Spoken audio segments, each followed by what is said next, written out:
Avis vascular centre మన దేశంలోనే the best varicose vein hospital.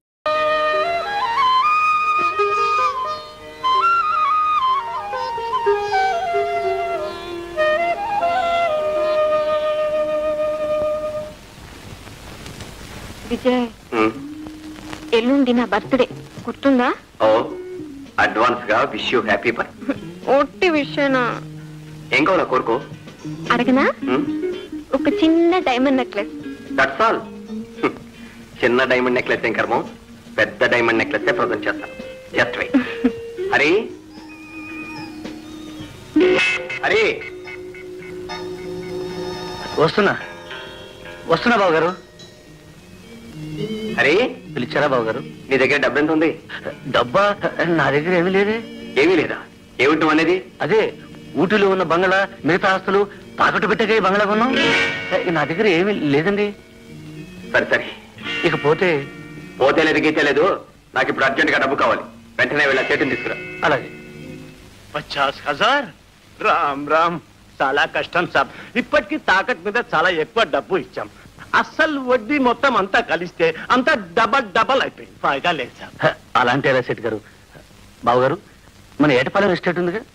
Correct సెట్జీ. ఆ ఎస్టేట్ మేము చూడవాలా, విలువ కట్టవాలా, అప్పుడు డబ్బు ఇస్తాం. All right all right. Hari, సేటు గారికి ఏటపాలెం ఎస్టేట్ డాక్యుమెంట్ చూపించు. డాక్యుమెంట్ చూపిస్తే మేము డబ్బు చూపిస్తాం. చూపించడం కాదండి, రేపు సాయంకాలం కల్లా నాకు తప్పకుండా డబ్బు కావాలి. అచ్చా సాబ్. రామ్ రామ్. రామ్ రామ్. డార్లింగ్, ఎల్లుండి పాటికల్లా నీకు necklace ready. Be happy. Thank you. ఆ హరిగాడు నీ భర్తను సర్వనాశనం చేశాడు, తాగుబోతును చేశాడు, వ్యభిచారిగా చేశాడు. ఈ ఆస్తి కూడా చాలా మటుకు హరించుకుపోయింది. ఇప్పుడు ఒక ఈ ఎస్టేట్ మిగిలిందమ్మా, దాన్ని కూడా తాకట్టు పెట్టడానికి ప్రయత్నాలు జరుగుతున్నాయి. ఆ దుర్మార్గుడు అన్నంత పని చేస్తున్నాడు. నా మీద కక్షతో ఆయన్ని సర్వనాశనం చేస్తున్నాడు. ఇక ఊరుకుంటే లాభం లేదమ్మా. ఇలాగే ఉంటే ఈ ఎస్టేట్ కూడా పోతుంది. అప్పుడు నువ్వు నీ బిడ్డ నడివీధిలో పాలవుతారు. అన్నయ్య, మనమేమైనా పర్వాలేదు, ఆయనకు ఆ గతి పట్టకూడదు. పట్టనివ్వరు. ఈనాటి నుంచి మారిపోతాను. పాత పున్నమ్మని అవుతాను. పొట్టేలు పున్నమ్మంటే ఏమిటో చూపిస్తాను. గుడ్ మార్నింగ్ సేట్ గారు, తీసుకొచ్చారా? ఏం తీసుకురావడం సాబ్, ఈ పేపర్ లో నోటీస్ చదివి ఆయనకు చెప్పు. డబ్బు తెచ్చావంటే పేపర్ చూడమంటావు ఏమిటయ్యా? ఏ బాత్ చూడబాయ్, పడో ఇస్మే క్యా లిఖా హై? ఏటపాలెం ఎస్టేట్ యజమానులుగా వ్యవహరిస్తున్న శ్రీ విజయ్ కుమార్ గారి భార్యను, వారి ఏకైక కుమారుడు లక్ష్మీపతి అను బిడ్డకు తల్లిని, గార్డియన్ను అయిన పొన్నమ్మ అను నేను ఈ ప్రకటన ద్వారా తెలియజేయడమేమనగా, నా భర్త శ్రీ విజయ్ కుమార్ గారు అనుభవిస్తూ వస్తున్న యావదాస్తి కీర్తిశేషులు మా మామగారైన శ్రీపతి గారి స్వార్జితం. వారు సదరు ఆస్తిని ఒక వీలునామా ద్వారా వారి కుమారుడైన నా భర్త విజయ్ కుమార్ గారికి వారి సంతతి కిందని చెందినట్లు ఉదహరించారు. కావున విల్లు ద్వారా పై ఆస్తులు నా కుమారుడు చిరంజీవి లక్ష్మీపతికి సగం వాటా ఉన్నది. సదరు ఆస్తిని నా భర్త విజయ్ కుమార్ గారు తన ఇష్ట ప్రకారం తానే యజమానిని చెప్పుకుంటూ తన స్వేచ్ఛా విహారాలకు, కులాసాలకు ఆస్తిని తాకట్టు పెట్టినట్టు నాకు తెలిసింది. ఇప్పుడు మిగిలి ఉన్న ఏటపాలెం ఎస్టేట్ ను తాకట్టు పెట్టబోతున్నట్లు కూడా తెలిసింది. ఆ ఏటపాలెం ఎస్టేట్ మీద నా కుమారుడైన లక్ష్మీపతికే సర్వహక్కులని, అది అతనికే సొంతమని ఇందు మూలమున తెలుపడమైనది. ఆ ఎస్టేట్ మీద ఎవరైనా ఎలాంటి అప్పిచ్చినా, తాకట్టు పెట్టుకున్నా సదరు నా కుమారుని గార్డియన్ గా నాచే జరుపబడు సివిల్, క్రిమినల్ కేసులకు బాధ్యులు కాగలరు. ఇట్లు మైనర్ తరఫున గార్డియన్ పున్నమ్మ. పున్నమ్మ, ఎంతకు తెగించావా? All right. సేటు గారు, అదంతా అబద్ధం. యాస్తంతా నాది. ఇందులో ఎవరికి ఏ విధమైన సంబంధం లేదు. మీరు చెప్తే ఎట్లాగండి ఆ నోటీస్? నా మాట నమ్మండి. ఏం లాభం లేదండి. ఇక మీకు పైసా కూడా ఇచ్చట్లేదు. ఒక్క మహేన్ టైం ఇస్తాం. బాకీ ఇచ్చారా? అచ్చా, లేకపోతే మీ ఆస్తి మొత్తం జప్తు చేస్తాం. ఫిర్ మాకి మాట అంటే ప్రయోజనం లేదు.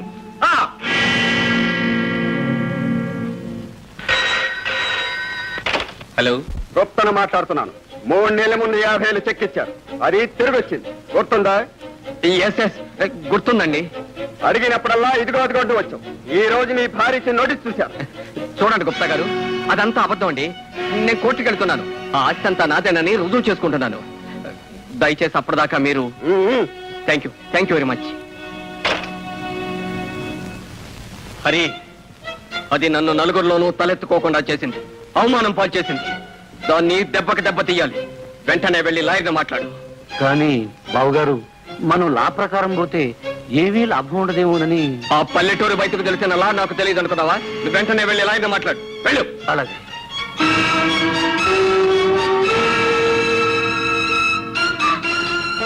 అన్నయ్య, రాధా, నేను ఏమిటిది? ఇదా ఇన్నాళ్ళు మీరు చేస్తున్నది? ఏదో వ్యాపారం అని వ్యవహారం అని నన్ను మోసం చేశారు. చెప్పండి, నిజం చెప్పండి. అన్నయ్య ఎందుకు గతి పెట్టాడు? రాధా, కాస్త మర్యాదగా మాట్లాడు. ఈయన ఈ ఇంటి అల్లుడు. ఈయన చెప్పిందే కరెక్ట్. మేము పెద్ద వ్యాపారం చేస్తున్నాం. వారం రోజుల్లో తెలుస్తుంది దాని సంగతి. వారం దాకా ఎందుకు? ఇప్పుడే నా కళ్ళతోటే తెలుస్తోంది. అన్నయ్య, నువ్వు నాశనం అవడమే కాకుండా ఆస్తంతా సర్వనాశనం చేశావు. ఎవరు చెప్పారు? వదిలిచ్చిన నోటీసే చెప్తోంది. దాని పేరెత్తు. అది నన్ను తాగుబోతం చేసింది. ఇప్పుడు నన్ను వికారం చేయాలని చూస్తోంది. దాని ఆటలు సాగనివ్వను. అలా జరగటానికి వీల్లేదు, వీల్లేదు, వీల్లేదు. ఇలా రండి. ఏమండి, ఇదంతా మీరే చేశారా? అవును, నేనే. నేను లేకపోతే ఈ పాటికి మీ అన్నయ్య వాచి ఉంగరాలు కూడా అమ్మేసి ఉండేవాడు. నేను వెంట ఉండి కంటికి రెప్పలా కాపాడుతూ వచ్చాను. ఇక లాభం లేదని తెలిసి మీ వదినకు మైనర్ దాబా ఇవ్వమని సలహా ఇచ్చింది కూడా నేనే. నిజమా? చాలా మంచి పని చేశారు. చాలు. Vijay speaking. Varadachari speaking. Files మొత్తం చూశాను. జయం మనదే, గ్యారంటీ. Very good. ఈ కేసు మనం గెలిస్తే మీకు ఎంత ఫీజు అయినా ఇస్తాను. అది తర్వాత సంగతి. ముందు వక్కాలతో ఫైల్ చేయాలి కదా. 3000 పంపు. 3000? Okay, I will send you. అన్నయ్య,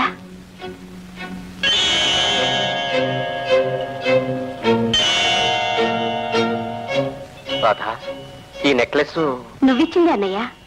వదినకు నాకు ఒకే రోజున ఒకే రకమైన నెక్లెస్లు ఇచ్చావు, గుర్తుందా?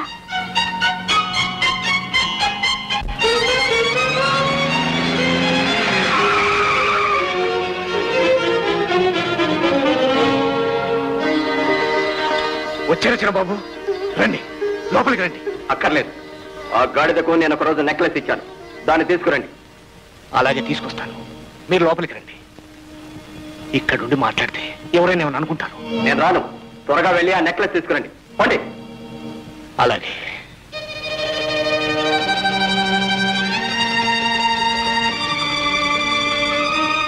చెల్లెమ్మ, ఆయన వచ్చారమ్మా. కారులో ఉన్నారు. వచ్చారా?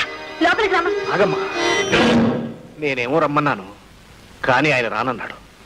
ఆయనకు కావలసింది ఆయన నీకిచ్చిన నెక్లెసేనట.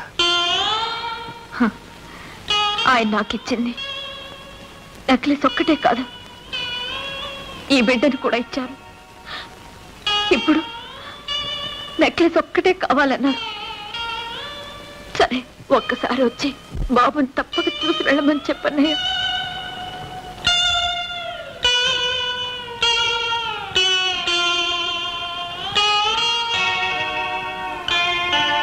చిన్నబాబు తప్పక ఇస్తుందట. ఒక్కసారి లోపలికి వచ్చి బాబును చూడమంటుంది. ఎందుకు? బాబు పేరు చెప్పి నన్ను కోర్టుకు లాగింది. ఇప్పుడు వాడిని చూపించి నన్ను లొంగ తీసుకోవాలా? నేను వాడి మొహం చూడక్కర్లేదు. అలా అనకండి చిన్నబాబు. అమ్మాయి మీ చింతతో చితికిపోయింది. నేనా బాగున్నది? ఎలా ఉండేవాడిని, ఎలా అయిపోయాను. చివరకు వకీలు ఫీజు కూడా ఇచ్చుకోలేని స్థితికి వచ్చాను. సరే, ఆ నెక్లెస్ దాన్నే ఉంచుకోమనండి, దాన్నే ఊరేగమనండి.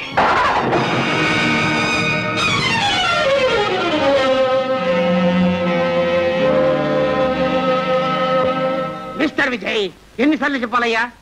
దో ఫీజు లేదే ఏమి జరగదు. అవునయ్యా, నీతో పెద్ద గోళ. ఫోన్ పెట్టావయ్యా. పెట్టవా? సర్లే, నేనే పెట్టేస్తాను. తీసుకోండి. ఎవరమ్మా నువ్వు? వారి భార్యను. విజయ్ భార్యవా? ఈ డబ్బు ఎందుకు ఇస్తున్నట్టు? ఓహో, కేసు వదులుకోమనా? కాదు, వాదించమని. అటు అతని మీద కేసు వేశావు, ఇటు ఆయన తరపున వాదించమని డబ్బిస్తున్నావు. ఏంటమ్మా నీ ఉద్దేశం? ఆయన బిడ్డకు తల్లిగా కేసు వేశాను, ఆయనకు భార్యగా ఈ డబ్బిస్తున్నా. అమ్మా, వాది ప్రతివాది తరఫున వకీలకు డబ్బు ఇవ్వడం ఈ వరదాచారి లైఫ్ లో ఇదే మొదటిసారి. ఈ కాలంలో ఇటువంటి పతివ్రతలు ఉన్నారంటే నమ్మలేకున్నాను. నన్ను క్షమించండి. ఈ కేసు నేను వాదించలేను. ఈ డబ్బు తీసుకెళ్ళమ్మా. అంత మాట అనకండి. మిమ్మల్ని బతిమాలుకుంటున్నాను. ఈ కేసు మీరు వాదించాలి. నిజం రుజువు కావాలి. దయచేసి కాదనకండి. వెళ్ళొస్తాను.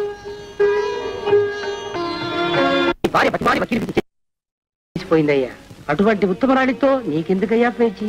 ఏమైనా బాగుందా? మిస్టర్ వరదాచారి, ఎందుకయ్యా అరుస్తావు? నీ భార్య లాంటి మనిషి కోటికి ఒకరితే ఉంటుంది. సంసారం అంటే ఇటువంటి చిన్న చిన్న పేచీలు వస్తూ ఉంటాయి. అదంతా సర్దుకుని పోవాలి కానీ అల్లరి చేసుకుంటే ఏంటయ్యా లాభం? మిస్టర్ విజయ్, ఇప్పుడు కూడా లేట్ ఏం లేదు. నువ్వు సరేనంటే నీ భార్యతో నేను మాట్లాడి. Hello hello hello hello. Purna వరదాచారికి నా తరఫున ఫీజు ఇచ్చేసింది. అంటే ఆమె మనసు మార్చుకొని ఉంటుంది. ఏదో ఆవేశంలో అలా చేసింది. కానీ ఆ అనుబంధం ఎక్కడికి పోతుంది? బావగారు, ఏమైంది? మనం కేసు విత్డ్రా చేసుకుంటే తప్పు చేసినట్లు అవుతుంది బావగారు. మీరు ఫీజు కూడా ఇవ్వలేని స్థితిలో ఉన్నారని, ఆస్తంతా సర్వనాశనం చేశారని రుజువు చేసి తన కేసును బలపరుచుకోవడానికే ఈ పని చేసింది. ఎస్ డార్లింగ్, హరి చెప్పిందే కరెక్ట్.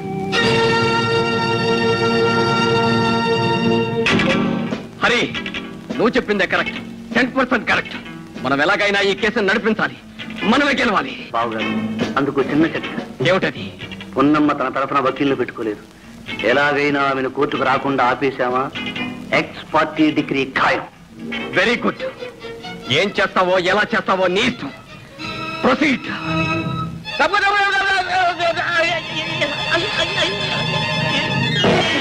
నేమ్మా గిరి, నువ్వా? అవును, నేనే. ఏమి సరే గుడ్డిది. నీ కళ్ళేమని? ఆ గుడ్డైతే ఇంకా పడి ఉండాలి. రోడ్డు మీదకి ఎందుకు? నీ దుర్బుద్ధి ఇంకా పోలేదు. నువ్వేం మనిషి వద్దునపోతావా? ఇదిగో, ఆవిడ కళ్ళు లేవు, నాకు బెల లేదు. ఏం చేయమంటావు? చచ్చా, ఏం మనుషులో. ఆయననే లాభమమ్మా. గుడ్డిదాన్ని తోడు లేకుండా రావటం నాదే తప్పు. మీ ఇల్లు ఎక్కడుందమ్మా? అక్కడ ఆంజనేయ గుడి లేదు, అక్కడే. రా, తీసుకెళ్తా. వద్దులేమ్మా, నీకెందుకు శ్రమ. పర్వాలేదురా.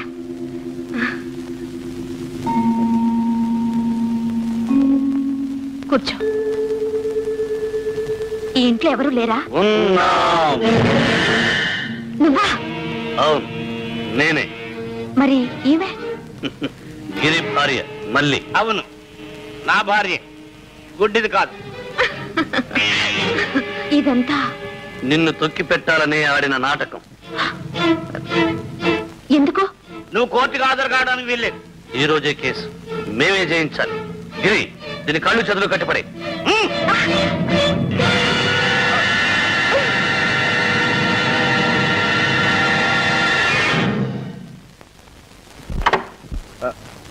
కోర్టుకు టైం అయింది. అమ్మగారు ఎక్కడికి వెళ్ళారో వెళ్ళి తీసుకు.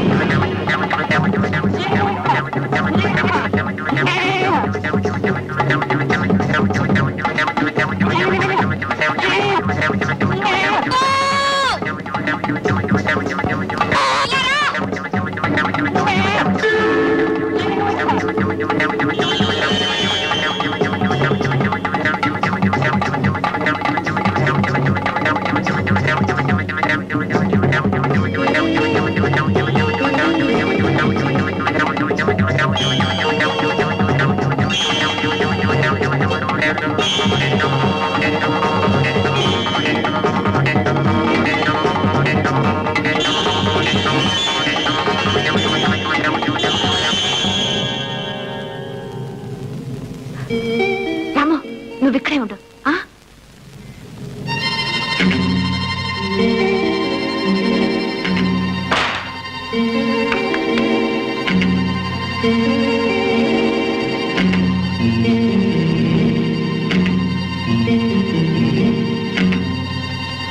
రాము, ఇదిగో, దీన్ని తీసుకుపోయి పోలీస్ స్టేషన్లో ఇచ్చేసాయి. పోరా.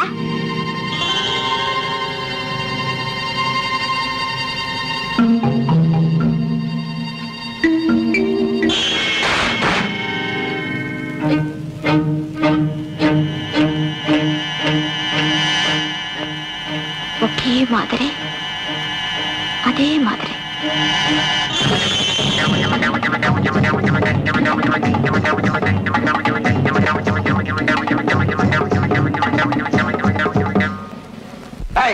ఎవరు దీని లోపలికి రానిచ్చింది? అదే వచ్చింది సార్. ఈ నోట్లో కాగితం ఉంది, ఇందులో వట్టి చిల్లులే ఉన్నాయి. అపాయం, ఎవరికో అపాయంలో ఉంది. ఎవరికి? ఎక్కడ?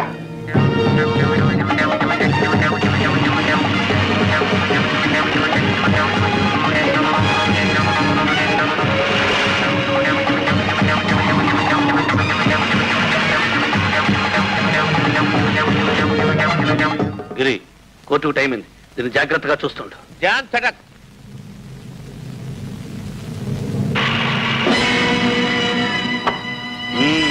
పుట్టేళ్లు పంపించి పోలీసులు పిలిపించావన్నమాట.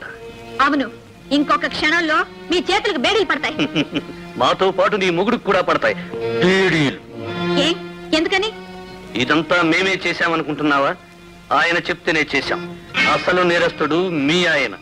కుట్ర చేసిన వాడికి 5 ఏళ్ళు శిక్ష అయితే చేయించేవాడికి 10 ఏళ్ళు. తెలుసా? కరెక్ట్. ఇప్పుడు చెప్పు, ఎలా చేయాలో ఏం చేయాలో ఆలోచించుకుని చెప్పు. ఇక్కడ ఎవరికో ఏదో ఆపదని మాకు కబురు వచ్చింది. అవునండి, నాకే. ఏం జరిగింది?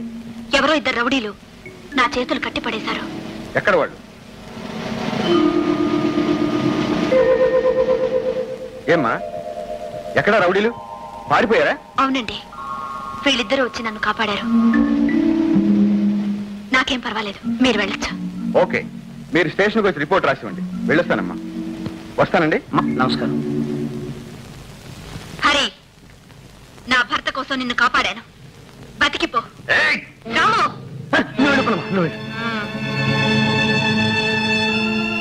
ఉన్నమ్మా.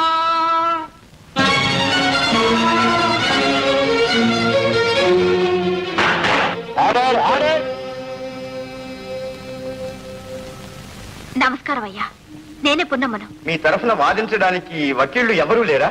మొగుడు పెళ్లాల మధ్య తగాదాలో 3వ మనిషి ఎందుకయ్యా? ఆయన్ని విచారించడానికి నాకు అనుమతి ఇవ్వండి. అడగాల్సిందేదో నేనే అడుగుతాను. All right, proceed. Mister Vijay Kumar.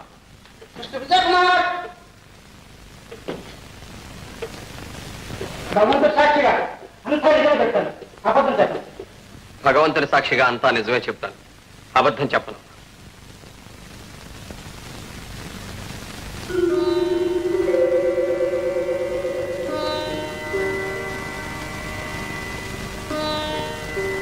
మీ పేరు?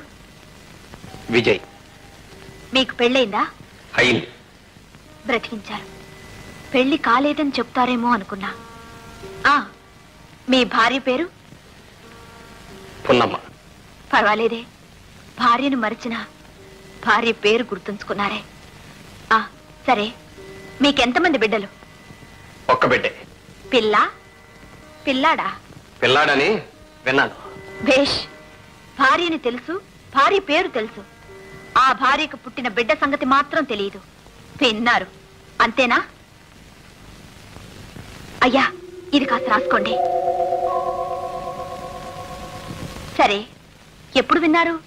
యువర్ ఆనర్, ఈ కేసుకు ఈ ప్రశ్నకు ఏమాత్రం సంబంధం లేదు. ఎందుకు లేదు?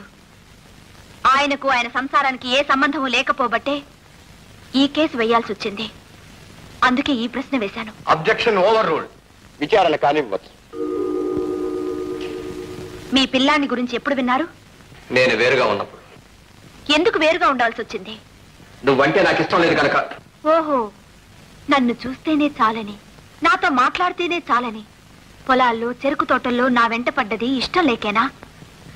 అప్పుడున్న ఇష్టం ఒక బిడ్డను కన్న తర్వాత లేకపోయిందా? ఏమిటి కారణం?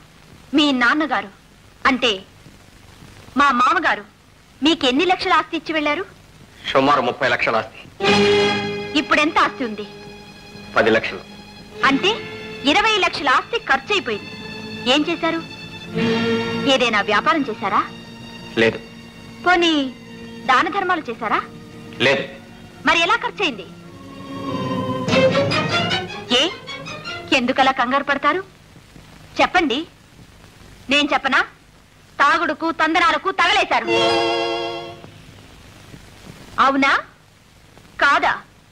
నా ఆస్తి నా ఇష్టం, ఎలాగైనా చేసుకుంటాను. ఆ అధికారం నాకుంది. అధికారం మీకొక్కరికే కాదు, మీ వారసులకు కూడా ఉందని వీల్నామాలో ఉంది. అవునా? అది ఉందా లేదా? అయ్యా, ఇది రాసుకోండి. మీ నాన్నగారి ఆస్తి మీద మీకు అధికారం ఉన్నట్టే తాతగారి ఆస్తి మీద మనవడికి అధికారం ఉందా లేదా? ఉంది. అలాంటప్పుడు వాడి వాట ఆస్తిని ఖర్చు పెట్టే అధికారం మీకెవరిచ్చారు? వాడు నా కుమారుడు, నేను వాడి తండ్రిని. ఆ మాత్రం బాధ్యత నాకు తెలుసు. బాధ్యత? అంత బాధ్యత ఉన్న మనిషి కొడుకు పుట్టాడని తెలిసి కూడా ఒక్కసారైనా వచ్చి వాడి ముఖం చూశారా? ఎవరో వద్దని సలహా ఇచ్చుంటారు. మీ అవసరం కోసం, ఆ నెక్లెస్ కోసం ఇంటి వాకిల్ దాకా వచ్చారే. ఒక్కసారి లోపలికొచ్చి బిడ్డను చూసి పొమ్మని ఎంతో బతిమాలాను. వచ్చారా? బిడ్డను పెంచే బాధ్యతను తుంచుకుని నచ్చు. కానీ చూడ్డం కనీసం ఒక తండ్రి బాధ్యత కాదా? మీరా బాధ్యత తెలిసిన మనిషి ఇంకొకసారి అలా అనకండి. ఎవరైనా వింటే నవ్వుతారు. మనకు పెళ్ళే ఎంతకాలమైంది? 3 ఏళ్ళు. మనం కలిసి ఎంతకాలం కాపురం చేశాం? 2 ఏళ్ళు. ఆ 2 ఏళ్లలో మీరెంత ఆస్తిని అమ్ముకున్నారు? ఏమీ అమ్మలేదు. మనం విడిపోయి ఎంతకాలమైంది? 1 సంవత్సరం. మనం కలిసిన 2 ఏళ్లలో ఆవగింజంత ఆస్తినైనా అమ్మలేదు. విడిపోయిన 1 సంవత్సరంలో 20 లక్షలు, అంటే ఆస్తిలో 2 వంతులు అమ్మేశారు. ఇలాగే వదిలేస్తే ఏమవుతుంది? ఏం మిగులుతుంది? నా కోసం కాదండి, మీ కన్న బిడ్డ కోసం. రేపు ఆస్తి ఏమైందని మీ కొడుకు అడిగితే నేనేం చెప్పాలి? వాడి సంగతి వదిలేయండి. రేపు అంతా పోగొట్టుకుని మీరొస్తే నేనేం చెయ్యాలి? మిమ్మల్ని ఎలా పోషించాలి? కనీసం మీ కడుపు నిండా అన్నం పెట్టే స్థితిలో అయినా ఉండాలా? అందుకే ఈ కేసు వేశాను. అయ్యా, భగవంతుడు సాక్షిగా చెప్తున్నాను, నా భర్తను కోర్టుకి ఇడవాలని నాకే కోశానా లేదు. అన్ని ఆయన మేలు కోసం, ఆయన క్షేమం కోసమే చేశాను. పూజించే దేవుడి విగ్రహాన్నైనా మురికి పడితే కడక్క తప్పదు. అదే నేను చేశాను. ఏమండి, ఇప్పటికీ మించిపోయింది లేదు. నన్ను మన్నించండి. మీ పాదాలు పట్టుకుంటాను. అలా జరగడానికి వీల్లేదు.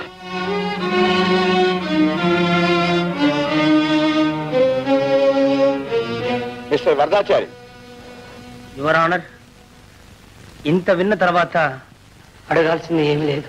సరే, తీర్పు రేపటికి వాయిదా వేయబడింది.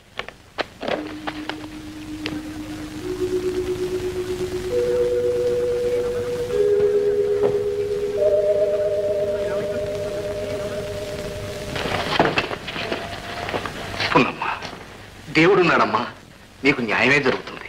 అవునమ్మా, ధర్మానికి వకీళ్లు, సత్యానికి సాక్షులు అక్కర్లేదని నిరూపించావు. అన్ని సాక్షుల కన్నా మన సాక్షి గొప్పదని రుజువు చేశావు. ప్రతివాది విజయకుమార్ అతని భార్య పున్నమ్మ ఎంత బ్రతిమాలుకున్నా ఆమెను నిరాకరించాడు. అతను అనేక దుర్వ్యసనాలకు లోనై కొన్ని లక్షల ఆస్తిని పాడు చేశాడని నిర్వివాదంగా నిరూపించబడింది. ఈ పరిస్థితుల్లో ఏటపాలెం ఎస్టేట్, దానికి సంబంధించిన చర స్థిర ఆస్తులన్నీ విజయకుమార్ కుమారుడు లేట్ శ్రీ శ్రీపతి మనుమడు అయిన లక్ష్మీపతికి చెందవలసిందిగా తీర్మానించడమైనది. మైనర్ లక్ష్మీపతి మేజర్ అయ్యే వరకు సదరు ఏటపాలెం ఎస్టేటుకు, దానికి సంబంధించిన చర స్థిర ఆస్తులకు మైనర్కు తల్లి పున్నమ్మనే గార్డియన్ గా నియమించడమైనది. ఎస్టేట్ రాబడి నుంచి నెలకు 1000 రూపాయలు పున్నమ్మ తన భర్త విజయ్ కుమార్ కు మనవర్తిగా ఇవ్వవలసిందని ఉత్తర్వు జారీ చేయడమైనది.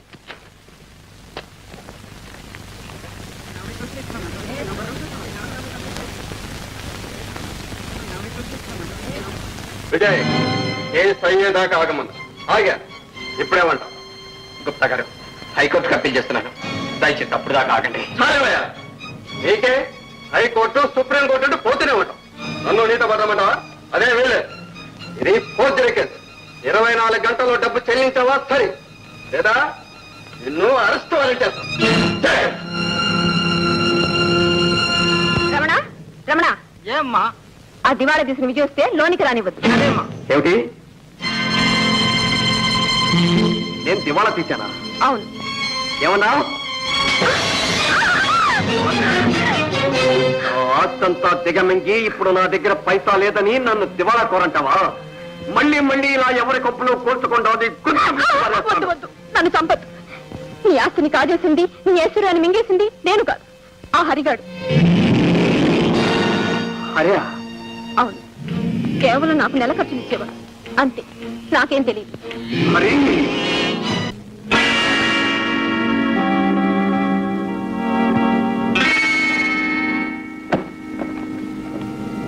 ఏమండి, ఎక్కడిదంత డబ్బు?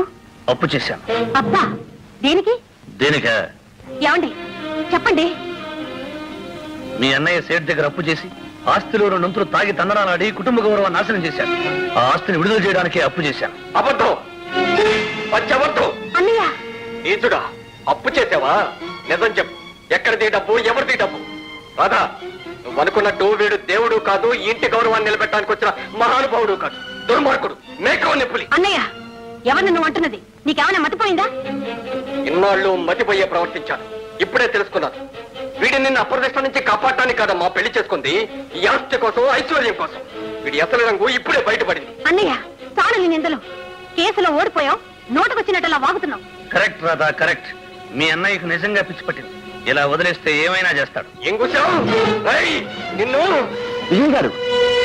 అవును, నేనే. గుప్తగారు, విజయ్ మీ డబ్బు చెల్లించాడు. అరెస్ట్ వారెంట్ తెచ్చారా?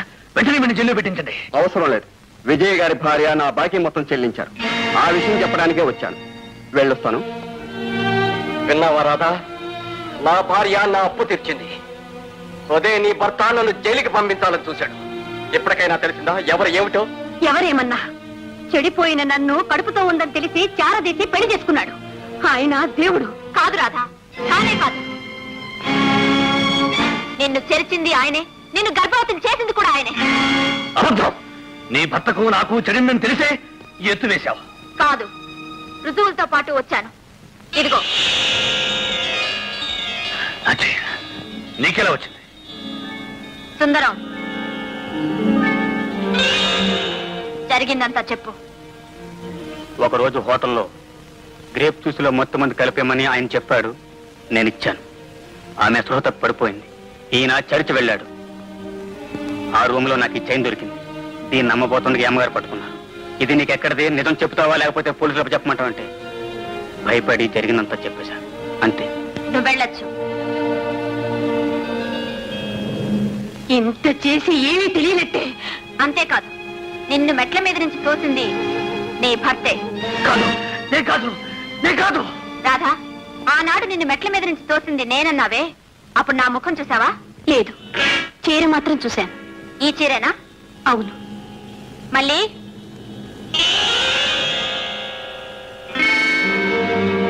ఒకే మాదిరి, అదే మాదిరి. ఈ చీర నీకెలా వచ్చింది? హరిగారిచ్చారని మా ఆయన గిరిగారిచ్చారు. దీన్ని కట్టుకుని బయటకు ఎక్కడికి వెళ్ళొద్దన్నారు. అందుకని పెట్లో భద్రంగా దాచిపెట్టాను. ఇది ఏమి కంట పడింది. నిజం చెప్పు, ఈ చీర నీకెక్కడిది? లేకపోతే పోలీసులకు అప్పు చెప్తానన్నారు. అందుకని భయపడి నిజం చెప్పేశాను. నువ్వు వెళ్ళొచ్చు. వకీల్ ఫీజు కోసం నా నగలు అమ్మడానికి వెళ్ళినప్పుడు ఆ సుందరం కనపడ్డాడు.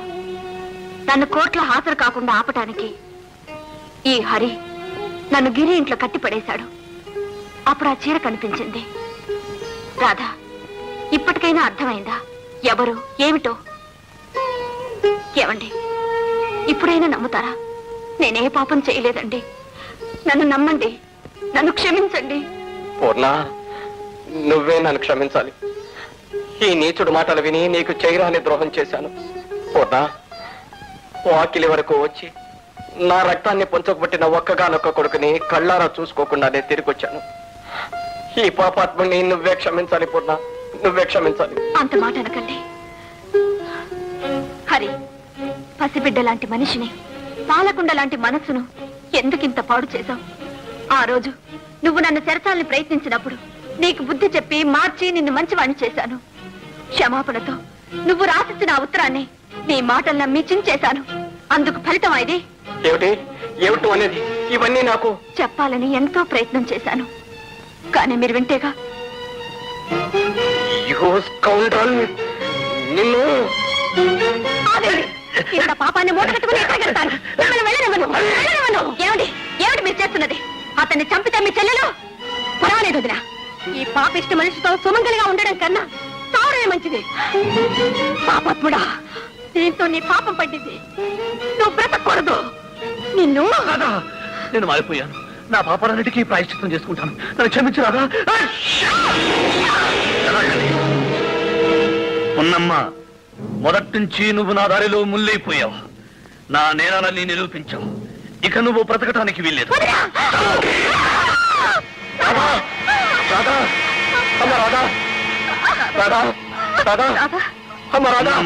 ఒక్క రాధనే కాదు, మీ వంశాన్నే సర్వనాశనం చేస్తాను.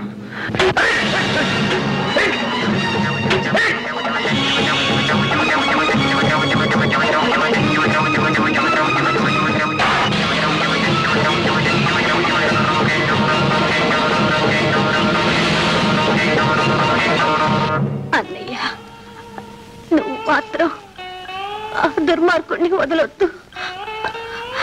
అమ్మా, నిన్ను ఈ పరిస్థితుల్లో వదిలిపెట్టి. అన్నయ్య, నాకేం పర్వాలేదు. నువ్వు వెళ్ళన్నయ్యా, నువ్వు వెళ్ళన్నయ్యా. పూర్ణ, రాధను జాగ్రత్తగా చూస్తుండు. వదినా, నిన్ను, నీ మనసును అర్థం చేసుకోలేక ఏవేవో మాట్లాడినాను. క్షమించుదినా రాధా, నన్ను క్షమించుదినా రాధా. వదినా,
నీ కాళ్ళు పట్టుకుంటాను. నేను చేసిన తప్పు క్షమించు. జీవితం నుంచి ఎప్పుడూ చేయను. రాము, రాము, నీ దండం పెడతాను. రాము,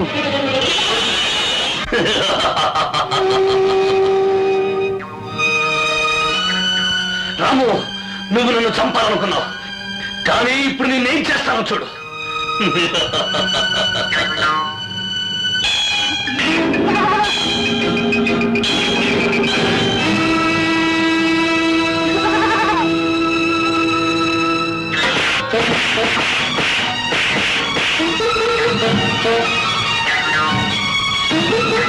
రాము, రాము, రాము, రాము.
హరిబాబు గారు, ఇదంతా విని మిమ్ము చూద్దామని వచ్చాను.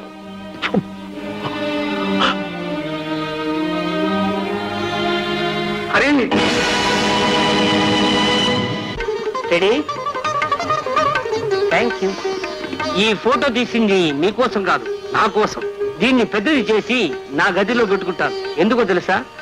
మీలాగా ఎవరైనా మొగుడు పిల్లాలు తగాద వేసుకొని నా దగ్గరకు వస్తే ఈ ఫోటో చూపించి మీ కథ మొత్తం చెప్పి కోర్టుకు పోనీయకుండా వాళ్ళిద్దరికి రాజీ కుదిర్చి కలిపేస్తాను.